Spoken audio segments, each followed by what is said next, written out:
শ্বশুর বাড়ির বড় আঙ্গিনা, তার সাথে দুটো এক্সট্রা, এক ধান আর অন্যটাতে শুকনো হয় যে ভুট্টা, তাদের নাম হলো আমতলা আর লিচুতলা। আর এসব ঝাড় দিতে দিতে হয়ে যায় যে কোমরের ব্যথা। তবু শুনতে হয় বৌমা আমাদের কিচ্ছুই করে না। অন্যের ঘরের বউয়ের সাথে তুলনা করা হয় রোজ। সেই সূত্রে আমারও একটা কথা বলার ইচ্ছে করে যে যেমন ঘরের তেমন কাজ, পরের বউয়ের সাথে তুলনা করলে হবে কি লাভ।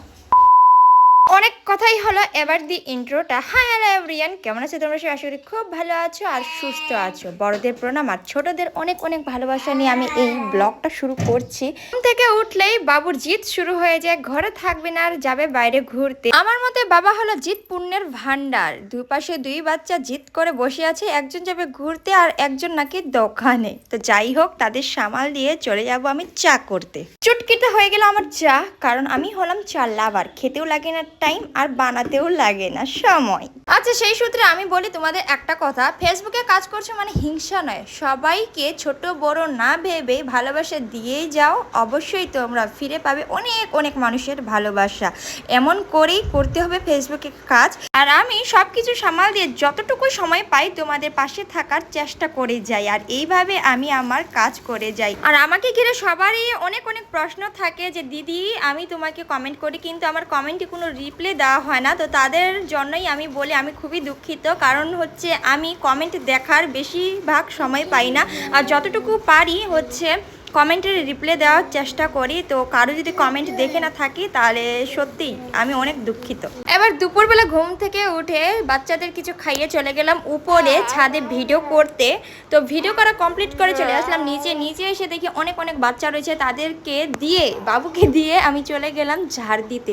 আর বিকেলবেলা মানে সন্ধ্যার আগে যদি আমি ঝাড় দিয়ে রাখি বাইরে, তাহলে কিন্তু সকালে বেশি চাপটা থাকে না। তার জন্য দিয়ে দিচ্ছি ঝাড়, কারণ সকালবেলা আমার বাবু কিন্তু খুবই হচ্ছে জিদ করে, মানে হচ্ছে আমাকে ছাড়া থাকতে চায় না, বা আমি উঠে গেলেই সে উঠে যায়। আর আজকে যেহেতু শাশুড়ি মা নেই, তাই কিন্তু আমি এই কাজটা করে রেখে দিই আগে। আর শাশুড়ি মা থাকলে তো কোনো টেনশনে নেই, কারণ বউ না করলে শাশুড়ি করবেই, এটা তো স্বাভাবিক কথা। পুরো বিকেল বেলাটাই বাবু ছিল বাইরে, এত ঘোরাঘুরি করলো তবুও কিন্তু আর ঘরে থাকতে চায় না। তো যাই হোক, বাবুকে আরেকটু সময় দেওয়ার পরে চলে যাবো আমি রান্নার রেসিপি করতে। তার আগে লেগে গেল সন্ধ্যা। তো যাই হোক, আগে সন্ধ্যাটা দেওয়া যাক, তারপর দেখা যাবে কি রান্না হবে।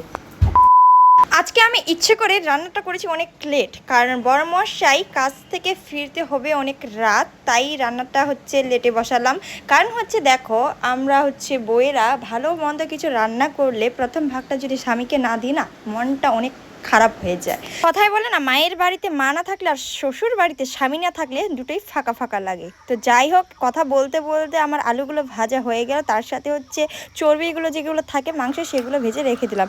আর এইদিকে আমার বাবুর জন্য রান্না করেছিলাম সাবুদানাগুলো আজকে প্রথম খাওয়াবো, খাবে কিনা তার জন্য অল্প করে দিয়েছিলাম, সেটাও হচ্ছে হয়ে গেল আমার কমপ্লিট। এদিকে রান্নাটা বসিয়ে দিলাম, আর অন্যদিকে বাবুকে খাওয়াতে হবে হচ্ছে সাবুগুলো। তো যাই হোক, খাওয়াচ্ছি, বেশ খাচ্ছে আজকে প্রথমবার যেহেতু।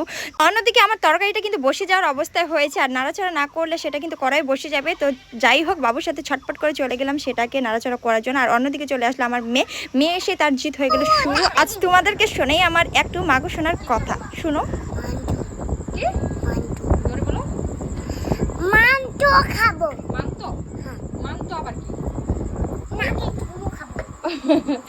মাংস।